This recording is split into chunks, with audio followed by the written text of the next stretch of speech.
Bismillahirrahmanirrahim. Assalamualaikum warahmatullahi wabarakatuh. Alhamdulillahi rabbil alamin.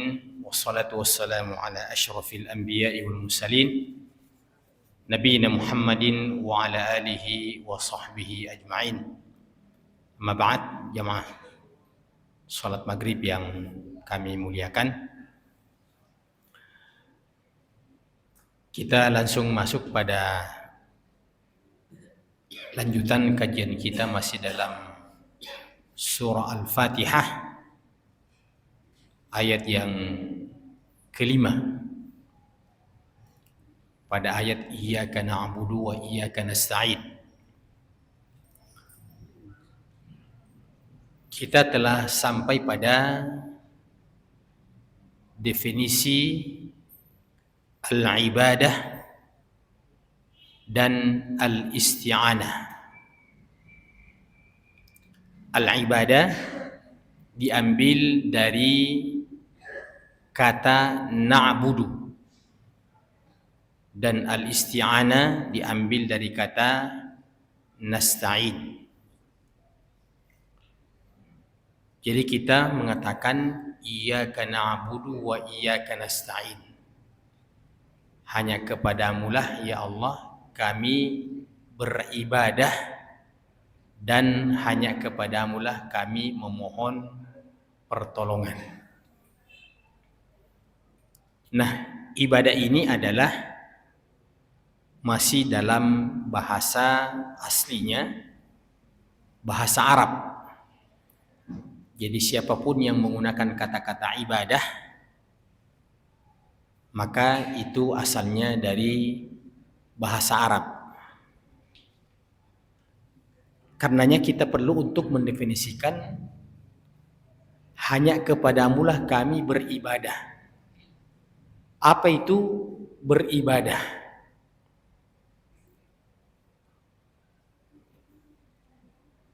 Definisi pertama yang disebutkan oleh banyak para ulama kita, bahwa al-ibadah ismun jami'un likulli ma yuhibbuhu Allahu wa yardahu minal aqwali wal af'ali adh-dhahirati wal batinah. Ya, ismun jami'un, ibadah itu adalah sebuah nama. Ismun, sebuah nama, atau bisa juga kita mengatakan sebuah peristilahan. Sebuah peristilahan jami'un, yang merangkum, dari kata-kata jama'a yajma'u. Ya, makanya masjid besar itu namanya masjid jami'. Ya, masjid besar itu namanya masjid jami' karena mengumpulkan banyak orang.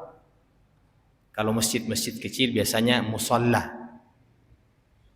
Ismun jami'un, sebuah peristilahan yang mengumpulkan, yang merangkum.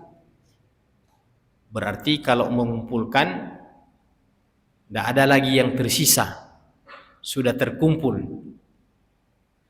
Sebuah peristilahan yang merangkum, yang mengumpulkan likulli ma yuhibbuhullah, likulli ma yuhibbuhullah, pada setiap apa saja yang dicintai oleh Allah. Jadi sebuah peristilahan yang merangkum apa saja yang dicintai oleh Allah Subhanahu wa taala dan apa saja yang diridhai oleh Allah Subhanahu wa taala. Nah, kita persempit lagi. Apa yang dimaksud dengan yang dicintai dan diridhai oleh Allah Subhanahu wa taala? Apa yang dimaksud dengan yang dicintai dan diridhai oleh Allah Subhanahu wa taala?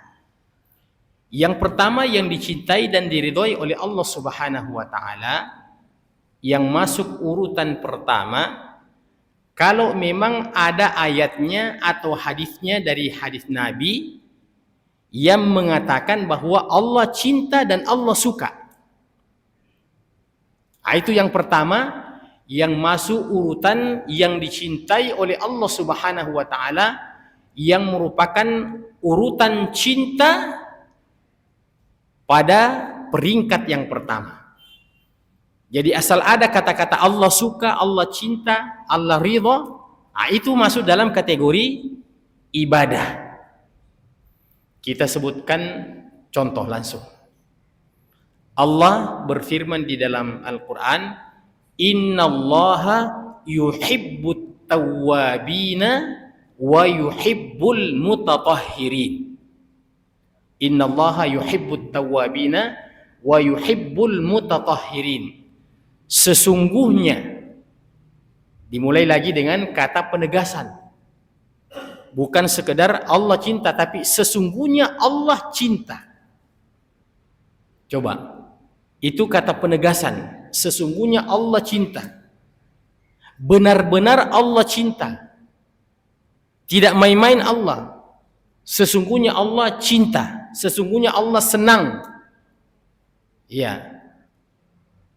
Yang pertama, at-tawwabina, orang-orang yang suka bertaubat. Sesungguhnya Allah mencintai orang-orang yang suka bertaubat. Wa yuhibbul mutatahhirin, dan mencintai pula orang yang suka membersihkan diri. Al-mutatahhir, orang yang suka membersihkan diri. Apa itu bertobat? Jadi kalau kita katakan ada orang yang bertobat, artinya orang tersebut orang pernah keluar dari rel. Keluar dari rel, kemudian ia kembali kepada rel. Kata-kata rel kan ya kereta api. Ya. Ada Tommy kereta api tak di Sulawesi Selatan di? Iya. Cuma saya belum pernah coba itu, ya. Nanti kita ke Parepare. Innallaha yuhibbut tawwabina wa yuhibbul mutatahhirin. Allah mencintai orang-orang yang suka bertobat. Artinya orang yang keluar dari rel, kemudian ia kembali kepada rel. Orang yang berada di luar garis, yang ilegal, kemudian kembali kepada jalan yang legal. Orang yang tadinya berada pada jalan kesalahan, kemudian ia kembali kepada jalan kebenaran. Ketika ia kembali, itu namanya tabayatubu taubatan. Tabayatubu taubatan at-tawwabin. Apa itu tabayatubu taubatan? Raja'a yarji'u, orang yang kembali. Jadi orang yang bertaubat itu orang yang kembali. Kembali ke mana? Kembali kepada jalan kebenaran. Berarti tadi dia pergi meninggalkan jalan kebenaran. Tadi dia pergi meninggalkan jalan kebenaran. Nah, proses bersalahnya, khilafnya seorang hamba itu adalah merupakan proses untuk dicintai oleh Allah Subhanahu wa taala. Makanya kita yang pernah bersalah, dan siapa yang tidak pernah bersalah? Siapa yang tidak pernah khilaf? Siapa yang tidak pernah keliru? Oleh karenanya, di antara hikmah manusia itu terjatuh pada kesalahan, terjatuh pada kehilapan, agar supaya Allah Subhanahu wa taala memiliki cara untuk mencintai hamba tersebut. Jadi tidak dikatakan orang bertobat itu kalau dia terus-terus berada di atas jalan kebenaran. Tidak dikatakan bertobat kalau terus-terus berada di atas jalan kebenaran. Tapi dia mesti melakukan kesalahan dulu, baru kembali kepada jalan kebenaran, baru dikatakan orang yang bertaubat. Akan tetapi tidak menjadi sebuah teori bahwa kalau begitu agar Allah cinta saya mau melakukan kesalahan. Karena orang yang terjatuh pada kesalahan ini adalah biasanya karena syahwat dan hawa nafsu, karena pengaruh lingkungan, karena macam-macam, karena kesempatan. Hampir bisa dikatakan orang yang bersalah itu, yang kemudian kembali kepada jalan kebenaran itu adalah orang yang tiba-tiba berada dalam sebuah keadaan yang mungkin dia tidak rencanakan, tapi tiba-tiba ia keluar dari rel itu. Ya. Kalau rel kereta api kan tidak direncanakan keluar dari relnya, ya kan? Memang ada pemicu yang menyebabkan dia keluar, tiba-tiba dia kembali. Maka di saat kembalinya seorang hamba bertobat kepada Tuhannya, itu adalah salah satu di antara keadaan yang Allah paling cintai hamba itu.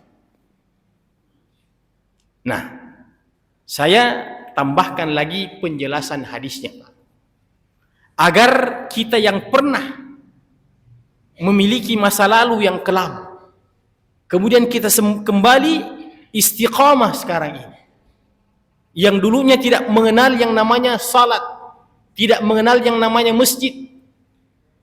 Iya, sekarang ini dia sudah menjaga salat 5 waktunya, dia sudah menjadi ahli masjid. Maka orang ini adalah orang yang masuk dalam kategori berpeluang untuk dicintai dan disayangi oleh Allah Subhanahu wa taala. Sekarang kita ingin menjelaskan jemaah sekalian, ukuran kecintaan Allah itu kepada hamba yang bertobat kepadanya, bagaimana gambarannya itu? Ya, kan kalau sekadar dikatakan ya Allah senang, Allah cinta, itu belum terlalu meresap, ya, belum terlalu kita faham. Tapi saya sebutkan satu hadis Nabi Shallallahu Alaihi Wasallam, yang mana hadis ini insya Allah akan dapat mengantarkan kita untuk memahami bahwa seperti itulah cintanya Allah Subhanahu wa taala. Disebutkan di dalam hadis yang sahih bahwa Allah lebih senang, Allah lebih cinta kepada seorang hamba, yang mana ia melakukan sebuah perjalanan. Ini nampaknya menyebutkan contoh tentang cara orang bepergian pada masa lalu, masih di zaman unta. Ketika seorang itu melakukan perjalanan musafir dengan mengendarai unta atau mengendarai kuda dan yang semacamnya, itulah transportasi pada zaman itu. Nah, di saat dia dalam perjalanan itu, biasanya kan orang dalam perjalanan yang singgah, ya, singgah istirahat, singgah makan, singgah sholat. Orang yang diceritakan dalam hadis ini, dalam perjalanannya itu dia singgah di tengah padang pasir, ada satu pohon di situ. Disitulah dia singgah sejenak, untuk ya melurus-luruskan badan, ya mungkin baring-baring di bawah pohon. Terus ontanya itu ya dia biarkan di sekitar situ. Ternyata orang ini ketiduran, Pak. Dia ketiduran. Begitu dia bangun, Masya Allah, sudah hilang itu ontanya. Yang mana seluruh perbekalannya ada di atas ontanya itu. Kira-kira gambarannya pada hari ini, Pak, ya. Ada orang yang parkir motornya. Ya. Tiba-tiba dia bangun, sudah ada yang ambil motornya. Ada semua di situ, dompetnya, ada semua, pokoknya ada semua. Iya. Atau mobil, ya. Kalau perampok ulung yang ambil, bisa saja dia bawa mobilnya itu. Bisa kita bayangkan, kalau hilang motor, ya kita biasanya masih ada di jalur yang ramai, Pak, banyak orang. Ini gambarannya dia satu-satunya orang sendirian di tengah padang pasir itu. Ketika dia melihat, weh, mana nih saya punya onta kasihan ini. Kita bisa bayangkan bagaimana sedihnya orang tersebut. Ini masih cerita hadis, Pak. Dalam keadaan puncaknya kesedihannya, bagaimana ini? Mau ke arah mana ini? Masalahnya tidak ada kayak seperti kita pada hari ini, Pak. Ya, kalau meletus ban mobil kita, ban motor kita, biasanya kita kasih singgah. Tolong Pak, saya mau diantar ke bengkel ini, mau tempel ban. Ini tidak ada. Tiba-tiba saja di saat seperti itu, Pak, dia berdoa kepada Allah Subhanahu wa taala, ya Allah, kasih kembali kodong saya punya unta. Semua ada perbekalan saya di atas. Biasanya kalau orang itu terdesak, Pak, itu doanya juga maksimal. Doanya juga maksimal. Maka hikmah Allah memberikan kita masalah kadang-kadang supaya kita kembali secara maksimal kepada Allah. Karena Allah tahu kalau kita tidak punya masalah, kita tidak berdoa. Banyak wanta, pokoknya apa, tidak berdoa. Tapi kalau lagi kesulitannya Allah, ya, kalau bisa Kak Kodong ada hari ini untuk pembeli makan saja. Itu biasanya manusia begitu. Maka dia berdoa secara maksimal kepada Allah Subhanahu wa taala. Belum selesai dia dari doanya, Allah kabulkan doanya itu. Dia lihat itu ontanya itu berjalan sendiri di kejauhan, ya, menuju ke arah dia itu. Menuju ke arah dia. Terus dia tunggu. Ternyata onta ini kayak seperti memang ada yang tuntun mengarah ke pemiliknya itu, Pak, di tengah padang pasir. Saking gembiranya ini, Pak, orang yang berdoa ini, karena sudah ditemukan kendaraannya itu, ditemukan ontanya. Apa dia katakan dalam doanya itu? Allahumma anta abdi wa ana rabbuka. Allahumma anta abdi wa ana rabbuka. Ya Allah, engkau hambaku dan aku adalah Tuhan. Akhta min syiddatil farah, dia salah saking gembiranya. Jadi kadang-kadang orang itu salah, Pak, saking gembiranya. Dan ini bagaimana hukumnya dalam hukum agama? Ini kan kata kesyirikan ini, Pak. Kata kekufuran ini. Engkau ya Allah, engkau hambaku dan saya Tuhan. Itu kufur itu, Pak. Kata kekufuran itu.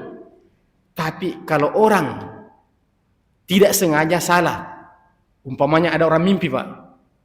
Engkau hambaku ya Allah, saya Tuhanmu. Oh, orang tidur. Tidak bisa diambil kesaksiannya orang begitu. Itu dia tidak berdosa. Akhta'a min syiddatil farah, dia salah ucap saking gembiranya. Allah jauh masih lebih gembira dibandingkan dengan gambaran hamba tadi yang gembira karena datangnya daripada kendaraannya tadi itu. Oke. Wa yuhibbul mutatahhirin, dan Allah juga mencintai orang yang suka membersihkan diri. Apa yang dimaksud dengan membersihkan diri? Yaitu membersihkan diri secara lahiriah. Membersihkan diri secara lahiriah. Ada kemirip-miripan antara bertobat dengan membersihkan diri secara lahiriah. Kemiripannya bahwa orang yang bertobat itu sebenarnya dia juga membersihkan diri, tapi yang dibersihkan adalah hatinya dan batinnya. Hatinya dan batinnya. Sementara orang yang bersih-bersih secara lahiriah, yang dibersihkan adalah lahiriahnya. Artinya Allah menyebutkan innallaha yuhibbut tawwabina wa yuhibbul mutatahhirin. Seorang muslim yang ideal itu yang bersih lahiriahnya dan bersih batinnya. Jangan kita menjadi seorang muslim, yang penting kita bertobat. Ya, sudah bersih hatiku, tapi rumahnya berantakan. Ya, tidak disapu-sapu. Atau ya saya ini bertobat, tapi satu hari tidak mandi. Itu tidak ideal. Islam itu memadukan antara lahir dan batin. Umpamanya, kita ini alhamdulillah adalah orang-orang yang bertobat karena kita sholat di Masjid Ar-Rahman. Maka harus kita padukan antara kebersihan jiwa dengan kebersihan di mana kita beribadah. Maka membersihkan dan menjaga kebersihan masjid ini, ya, pengurus masjid yang mengeluarkan banyak biaya, banyak tenaga untuk memikirkan bagaimana masjid ini nyaman ditempati, bagaimana masjid ini nyaman ditempati beribadah. Ini adalah bahagian daripada contoh Allah cinta kepada orang-orang yang menjaga kebersihan. Coba cakupannya yang namanya ibadah itu ternyata luas sekali, Pak. Ya, cakupannya daripada ibadah itu luas sekali. Jadi kalau ada orang yang masuk masjid, tiba-tiba ada tisu bekas, ya, dia ambil itu tisu dengan niat bahwa supaya orang nyaman, itu dia melakukan salah satu bentuk ibadah kepada Allah Subhanahu wa Ta'ala. Makanya semua kita berusaha untuk membersihkan jiwa-jiwa kita dengan bertobat, membersihkan lingkungan kita. Nah, dalam Islam ini, Pak, ada macam-macam mandi. Ada macam-macam mandi. Yang pertama ada memang yang hukumnya wajib kita mandi. Namanya mandi apa namanya, Pak? Iya, jangan sampai ada yang sudah 3 anaknya tidak tahu itu mandi wajib, Pak. Iya. Berhenti menikah kalau tidak tahu mandi wajib. Ya. Mandi wajib itu adalah mandi yang dikhususkan untuk mengangkat raf'ul hadatsil akbar. Karena kalau orang junub, orang habis berhubungan suami istri, itu dia terkena hadat akbar, najis besar. Maka caranya dengan mandi wajib. Caranya dengan mandi wajib. Cara yang paling simpel sekali, Pak, simpel sekali, dan itu insya Allah mandinya sah dan sudah menggugurkan daripada kewajibannya itu. Yang pertama dia berniat. Ya. Niat itu, ya, baik dia katakan, ya, saya niat untuk mandi wajib, atau dalam hati, itu sudah cukup. Yang kedua, ya, langsung saja dia buka keran, shower, tapi disertai dengan niat mandi. Sama kalau mandi, ya, di sungai, pokoknya gosok badannya apa, semuanya. Itu cara yang paling simpel sekali, yang tidak melewati tahapan-tahapan. Tapi yang sunnah adalah ketika seseorang itu masuk ke kamar mandi atau di sungai kalau di kampung, yang pertama dia niat, kemudian yang kedua dia mencuci kemulannya dulu. Baru setelah itu dia berwudu. Seperti berwudu ketika kita mau sholat. Tidak ada bedanya. Kemudian setelah itu diakhirkan mencuci kedua kaki. Kan kalau kita berwudu satu kali ada namanya tertib dan mualat. Langsung terakhir cuci kaki kan? Ya, membasuh kaki. Kalau model mandi wajib itu berwudu, kemudian terakhir sekali itu diundur mencuci atau membasuh kedua kaki. Itu. Apa yang dilakukan setelahnya setelah berwudu? Dia menyiram bahagian kanan dulu dari bawah, menyiram bahagian kanan, ya, dari bawah itu 3 kali, Pak. Itu 3 kali. Jadi tidak langsung disiram badan. Disiram dulu kanan 3 kali, setelah itu kiri 3 kali, ya. Baru setelah itu kita ambil air, kita ya remas-remas kita punya kepala, ya. Kita ambil remas-remas kita punya kepala. Baru setelah itu kita siram kepala kita 3 kali. Baru setelah itu kita gosok seluruh anggota tubuh kita dari ujung rambut sampai ujung kaki yang mampu untuk kita gapai, yang mampu untuk kita ya gapai, ya, dengan tetap berusaha untuk tidak menyentuh kemaluan, ya. Kalau sudah selesai itu, Pak, ya, mau pakai sabun, mau pakai sampo, mau sikat gigi, ya, baru terakhir dia mencuci kedua ya kakinya. Itu sudah, ya. Ada lagi namanya mandi sunat, seperti mandi pada hari Jumat. Kita mau pergi sholat Jumat, itu mandi Jumat, iya. Pada hari Idul Fitri, Idul Adha itu sangat dianjurkan, walaupun hukumnya sunat, tapi sangat dianjurkan untuk kita mandi.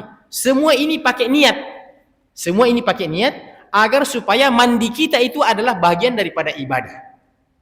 Mandi kita itu adalah bagian daripada ibadah. Jadi ada mandi sunnah, ada mandi wajib, ada mandi sunat, ya. Kemudian ada mandi biasa, mandi mubah. Yang mana itu contohnya mandi mubah? Seperti kita mandi ketika kita mau pergi kantor. Itu namanya mandi mubah. Tapi mandi mubah ini pun kalau kita niatkan, kalau kita mandi mudah-mudahan bersih, tidak bau badan kita, tidak mengganggu saudara kita, teman-teman kita, ya kan?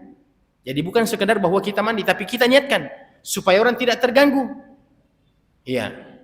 Karena jangan sampai orang tahu bila itu, kalau itu bau badannya itu. Iya, bau mulutnya.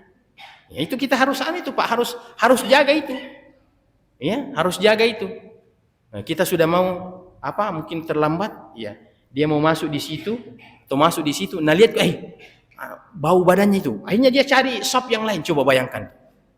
Ya, makanya Umar bin katakan tidak berlebihan seseorang itu andaikan dia membelanjakan hartanya untuk membeli wangi-wangian dan parfum. Jadi memakai parfum dan wangian supaya kita enak nyaman dalam berinteraksi, Pak. Ya, dengan kolega-kolega kita, terutama pada hari Jumat, ya. Nah, saya ini ada selalu parfumku di sini, Pak, ya. Walaupun parfum ya artinya tidak mahal, ya. Dan saya sudah tanya juga, saya punya istri, Pak, ya. Karena ada juga parfum itu parfum tapi menyengat. Ya, kita cari parfum. Kita tes, tanya orang bagaimana ini parfum ini? Enak ji. Nah, kita tanya semua itu, Pak. Karena ada juga kadang-kadang orang kasih parfum ya cuma karena terpaksa, enak sekali baunya itu. Ada parfum, enggak tahu begitu. Jadi kita ini membersihkan diri dengan cara mandi, membersihkan lingkungan, ya, membersihkan rumah. Semua ini masuk dalam kategori innallaha yuhibbut tawwabina wa yuhibbul mutatahhirin. Iya. Apalagi yang masuk dalam kategori yang dicintai dan diridhai oleh Allah Subhanahu wa taala? Kalau Allah Subhanahu wa taala mengatakan bahwa ia ridha kepada seseorang. Umpamanya Allah katakan tentang sahabat-sahabat Nabi di zaman dahulu itu, radhiyallahu anhum wa radu'an. Sahabat-sahabat itu adalah orang-orang yang ridha kepada Tuhannya dan Allah ridha kepada mereka. Kenapa Allah ridha kepada mereka? Karena mereka adalah pejuang-pejuang yang tangguh, bagus ibadahnya. Akan tetapi dia juga adalah orang-orang yang berani dalam mengusung kebenaran-kebenaran itu. Jadi sahabat itu di malam hari adalah orang yang banyak sujudnya, banyak rukunya, tapi di siang hari mereka adalah pejuang-pejuang di jalan-jalan Allah Subhanahu wa taala. Apalagi yang masuk dalam kategori contoh ibadah yang dicintai oleh Allah Subhanahu wa taala, yang ada perintahnya, walaupun tidak disebutkan bahwa itu dicintai, tapi yang ada perintahnya dalam agama kita ini, itu sudah pasti dicintai. Umpamanya, apa yang diperintahkan oleh Allah? Wa aqimus sholata wa atuz zakah. Dirikan salat, tunaikan zakat. Walaupun tidak ada kata-kata Allah cinta itu, tapi sekedar diperintahkan, itu menunjukkan Allah cinta. Allah cinta. Umpamanya Nabi bilang, "Man kana yu'minu billahi wal yaumil akhir falyukrim dhaifahu." Barang siapa yang beriman kepada Allah dan hari akhirat, hendaklah dia memuliakan tamunya. Hendaklah dia memuliakan tamunya.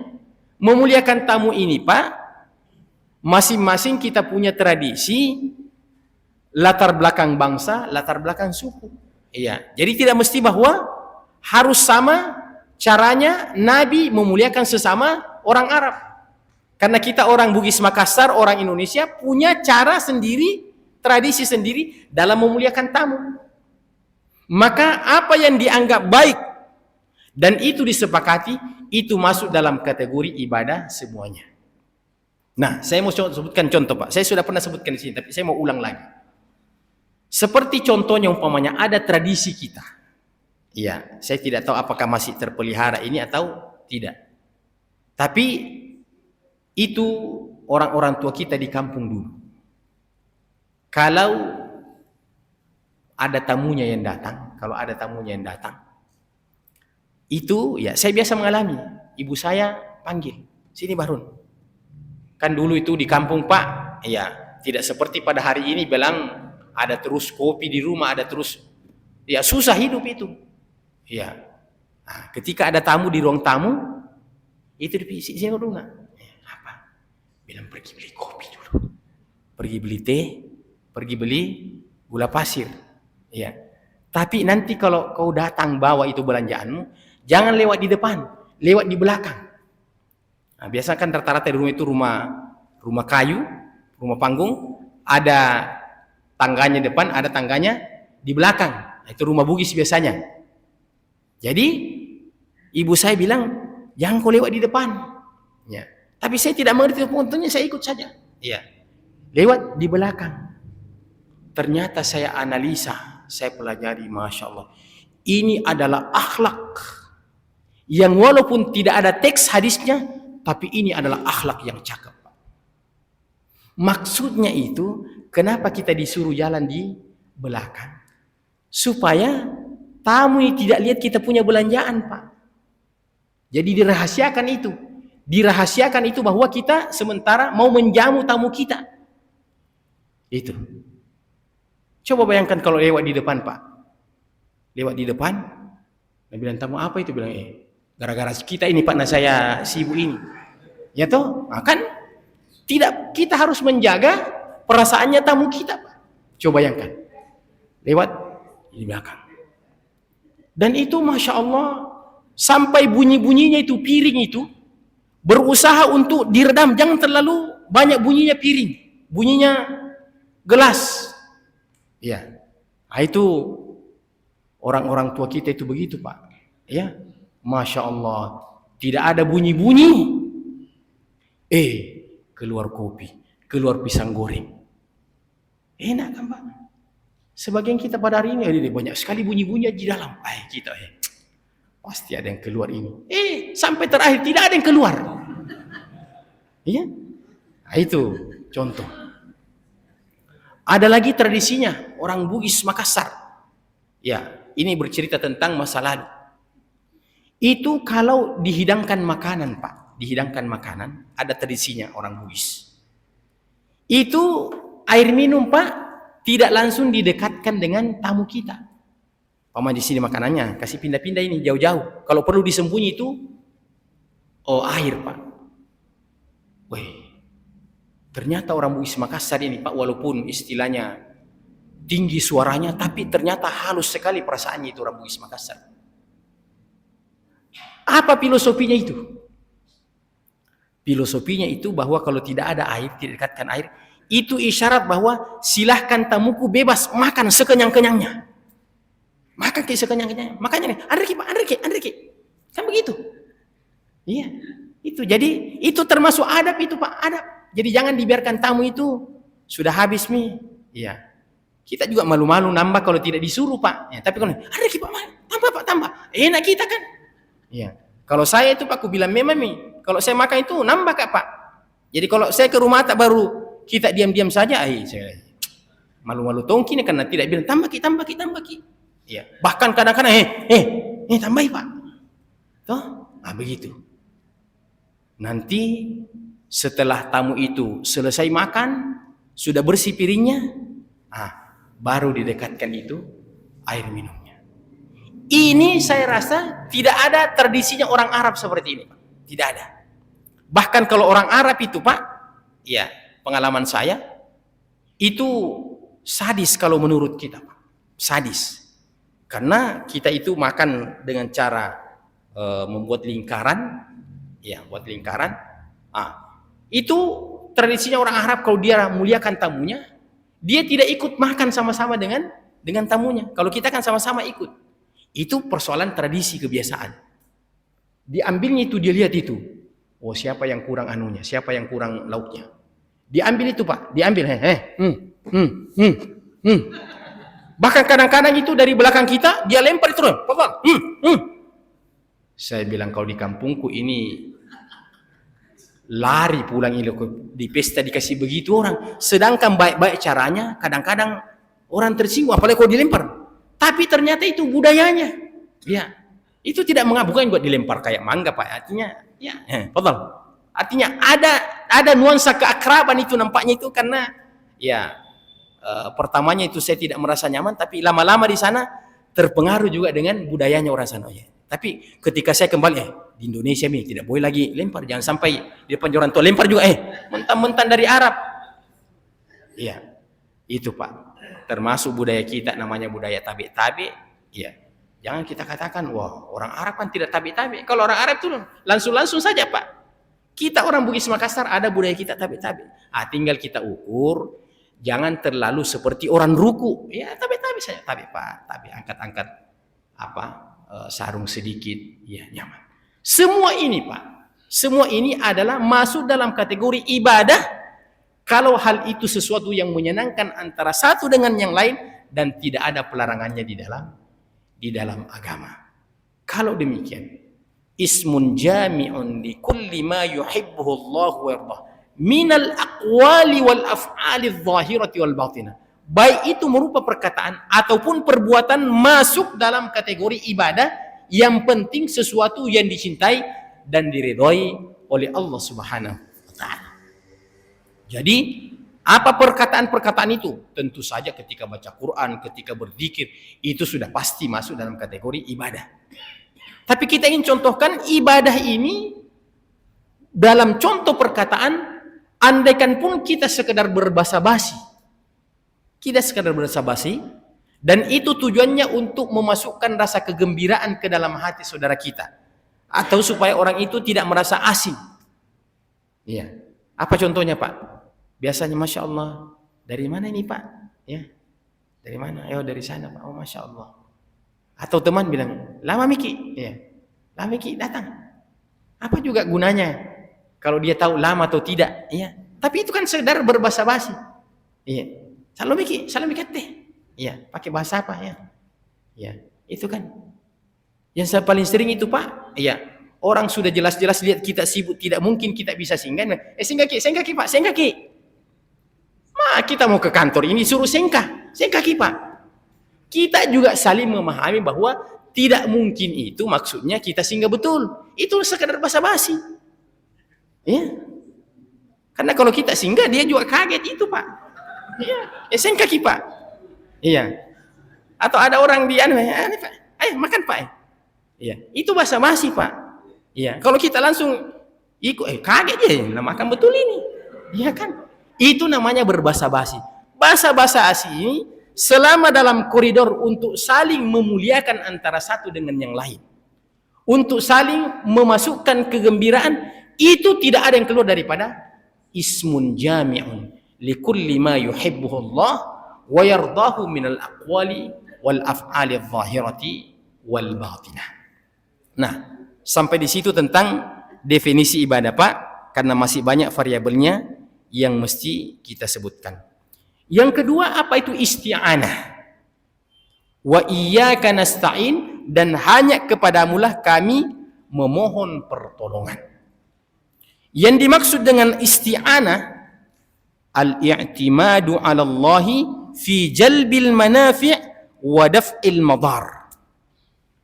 Isti'anah itu jamaah sekalian adalah bersandar hanya kepada Allah Subhanahu wa taala dengan dua tujuan, untuk memperoleh manfaat atau untuk menolak madarat. Dua, memohon pertolongan untuk mengambil manfaat atau menolak madarat. Contoh dalam saling menolong antar sama kita, umpamanya untuk mengambil manfaat, ya, karena saya tidak bisa angkat, minta tolong Pak, bisa diangkatkan, sama-sama angkat ini, berarti mengambil manfaat, ya. Apalagi bila ada ular di situ Pak, ya, bagaimana cara tak kodon supaya bantu saya, berarti untuk menolak madarat. Maka isti'anah itu adalah bersandar kepada Allah Subhanahu wa taala untuk memperoleh manfaat dan untuk menolak madarat, ma'athiqati bihi fi tahsili dzalika, dengan sebuah keyakinan bahwa apa yang kita minta kepada Allah, Allah akan kabulkan. Nah, jadi tambahannya penting itu Pak. Ketika kita memohon pertolongan kepada Allah untuk mendapatkan sebuah manfaat atau untuk menolak bala dan mudarat, harus dibarengi dengan keyakinan bahwa Allah akan menolong kita, Allah akan mengabulkan kita. Jadi jangan kita berdoa kepada Allah sambil dibayang-bayang dengan perasaan bilang, kayaknya tidak mungkin Allah penuhi saya punya permintaan ini. Sambil kita mengatakan, ya Allah tolong aku, terus kita katakan, nah besar sekali masalahku ini. Bagaimana bisa selesai masalahku ini? Nah, iya, pokoknya ada utangku 1 miliar. Ya Allah, ya tolonglah saya, kasihan ya Allah, untuk menyelesaikan utangku 1 miliar pekan depan. Terus kita sendiri yang melemahkan doa kita dan mengatakan, tapi tidak mungkin ya Allah, dari mana bisa saya dapat uang 1 miliar? Itu tidak boleh dicampuri dengan perasaan yang seperti, tapi serahkan kepada Allah Subhanahu wa taala. Ada masalahku ini Allah, bagaimana kalau masalahku ini Allah? Terus kita katakan, bagaimana bisa selesai? Nah ini tidak mungkin ya, sedangkan orang hebat saja tidak selesai, apalagi saya. Tidak boleh. Itu makna daripada ma'athiqati, yang penuh dengan keyakinan. Makanya dalam hadis itu dikatakan, ud'ullaha wa antum muqinun, berdoalah kepada Allah dalam keadaan yakin bahwa Allah akan memenuhi daripada permintaanmu itu. Nah, itu makna daripada wa iyyaka nasta'in. Nah, mungkin jamaah sekalian, salah satu di antara penyebab kalau sering selama ini kita memohon pertolongan kepada Allah, kebanyakan gagal-gagalnya daripada berhasilnya, mungkin salah satu penyebabnya karena kita tidak yakin.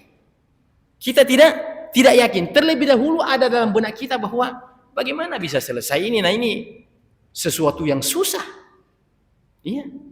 Padahal Allah itu innama amruhu idza arada syai'an an yaqula lahu kun fayakun. Allah itu kalau menginginkan sesuatu yang sepele bisa terjadi, Pak. Bisa terjadi. Kadang-kadang sudah ada kematian di hadapan kita, tapi kalau Allah menginginkan, Pak, tidak jadi. Coba yang sering kita dengarkan biasanya, kalau orang bepergian pakai pesawat itu, Pak, ya, jarang-jarang itu ada orang pergi naik pesawat, terus kita katakan, mau ke Jakarta, Pak. Ya, saya mau ke Jakarta. Woi, saya juga mau ke Jakarta, Pak, tapi tidak ada tiket, tidak dapat tiket, Kak. Penting sekali kodong ini, Pak. Jarang itu kita minta tuh, bisa saya yang pergi Pak, baru kita tinggal dulu. Saya penting sekali kodong ini. Jarang-jarang itu Pak. Ya, hampir bisa tidak ada. Nah, pernah terjadi dalam pesawat-pesawat yang jatuh yang kita dengarkan ceritanya, ada orang Pak, ada orang karena belum ajalnya, dia sudah beli tiket Pak, dia sudah beli tiket.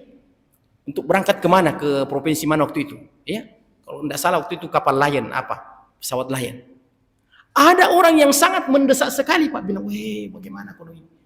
Ini saya pernikahannya, saya punya ponakan di Kalimantan di mana? Wah, tidak saya ikut prosesi akadnya apa Pak? Kenapa ada orang Pak yang sudah pegang tiket untuk berangkat, dia mengundurkan diri demi bapak ini yang minta tolong. Ternyata bapak ini yang ngotot supaya berangkat bukan untuk menghadiri acara, karena memang ajalnya yang tidak bisa dimajukan dan dimundurkan. Dan untuk menentukan bahwa ini bapak yang memberikan tiketnya tadi itu yang tidak biasa, itu menunjukkan bahwa memang belum ajalnya. Makanya kadang-kadang kalau kita mendapatkan kegagalan dalam hidup ini, kita ambil hikmahnya saja Pak. Kita bisa bayangkan itu Pak, bapak tadi yang mengundurkan diri itu setelah dia tahu bahwa ternyata pesawat itu yang jatuh Pak. Pasti dicerita satu kampung itu pesawat yang saya mau naiki tadi Pak. Coba bayangkan Pak. Itu kalau Allah menginginkan, pokoknya tidak akan kemana-mana yang namanya rezeki itu. Karena Allah katakan, ya ayyuhan nas, kulu mimma fil ardi halalan thayyiban. Wahai sekalian manusia, makanlah apa yang ada di atas permukaan bumi ini yang baik-baik saja dan yang halal. Kenapa? Karena rezeki tidak akan tertukar, tidak akan terlambatkan oleh Allah Subhanahu wa taala. Maka tidak perlu dalam mencari rezeki ini sikut kiri, sikut kanan, ya, dijatuhkan teman demi untuk ya mendapatkan ini. Ya, itu kan sudah ada tulisannya Surya Paloh itu curhat itu. Oh ternyata selama ini katanya yang saya pernah bantu apa pi? Ya, itulah contohnya. Minta, jangan curhat kepada seseorang, curhat kepada Allah Subhanahu wa taala. Jangan curhat di medsos. Ya, ada orang curhat di medsos begini kak begini. Dia juga punya masalah. Bagaimana kau curhat nanti juga punya masalah? Ya, lebih baik kita meminta curhat kepada Allah Subhanahu wa taala yang menyelesaikan daripada masalah kita. Demikian jemaah sekalian, karena sudah masuk waktu, kita cukup sampai di sini. Subhanakallahumma bihamdika, asyhadu an la ilaha illa anta, astaghfiruka wa atubu ilaik. Wa akhiru da'wana alhamdulillahi rabbil alamin. Wassalamualaikum warahmatullahi wabarakatuh.